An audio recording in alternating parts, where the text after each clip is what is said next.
Hey everybody, thanks for having me on Hoops at Home. My name is Ryan Guenter. I'm a mental performance consultant at Pivotal Physiotherapy. In addition to my consulting work, I'm also a scout. So for the last 10 plus years, I've been scouting within the Western Hockey League, identifying prospects for that league. The reason I bring that up is because when I was doing my graduate studies at the University of Alberta, I combined my scouting experience with my research and thesis to really explore what kind of intangibles scouts are looking out for, both good and bad. I'll get into that in a moment, but I was asked to discuss self-talk with you today.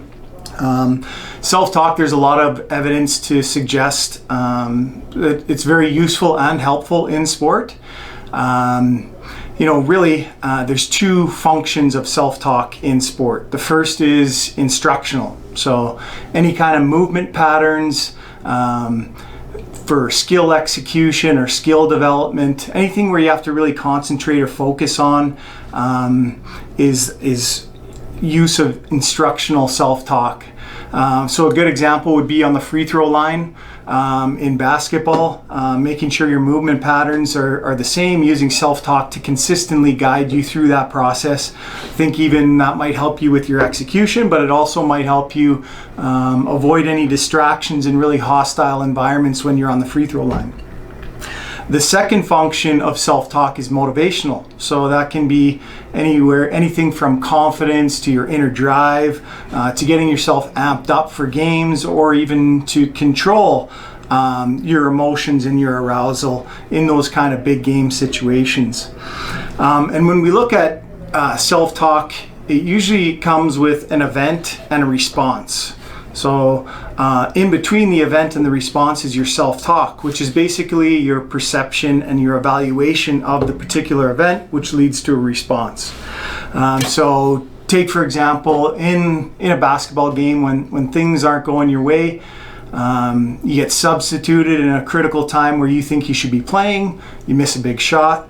That event can lead to a negative response at times. Now, the way negative responses are sometimes portrayed is through poor body language. Poor body language was one of the intangibles that scouts looked for in terms of a diminishing factor on your evaluation when they're coming to watch you play. The big reason for that is, poor body language gives insight into your self-confidence, your motivation, even your stability. But even bad body language can be advantageous to your opponents as well. So if you're flustered, you're rattled, the other team takes note of that and they know that they can further deteriorate your performance.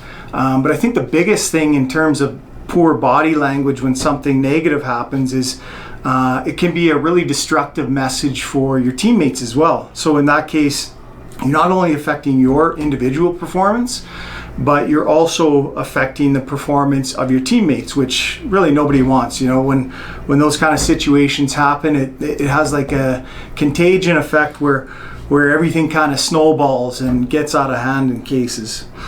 So there's lots of strategies in terms of self-talk, preventative strategies using self-talk to really disrupt those negative and strong emotions. One of the particular strategies that I use with a lot of athletes is something called thought stopping.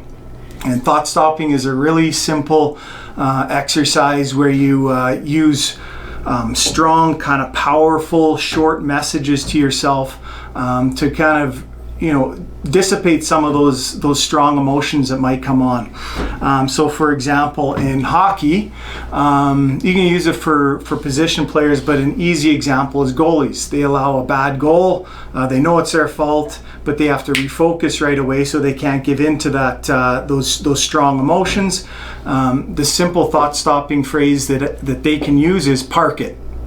And just whether you need to say park it 3, 4, 5 times, it doesn't matter. As long as you're able to refocus from that's the main thing. And there's so many ways to go back on failures and mistakes and look at different angles and what you could have done better the next time. So instead of wasting energy on those negative emotions, you can refocus right away and look at it later. And when it comes to using self-talk, I think just by recognizing those emotions and having a strategy in place to disrupt that emotion so it doesn't get out of control, and so you can instantly refocus. But a lot of times that takes practice. So even given the circumstances that we're all facing in COVID, it's a good time to practice your self-talk from event to response and make sure that your perception evaluation keeps everything in balance. So in closing, I'm a big believer in your thoughts become your reality. And oftentimes the thoughts that you have are dictated by your self-talk, your dialogue. So in order to have a good reality, say good things, be good to yourself, stay positive, and good luck sooner rather than later. And hopefully things get back to normal soon. Thanks.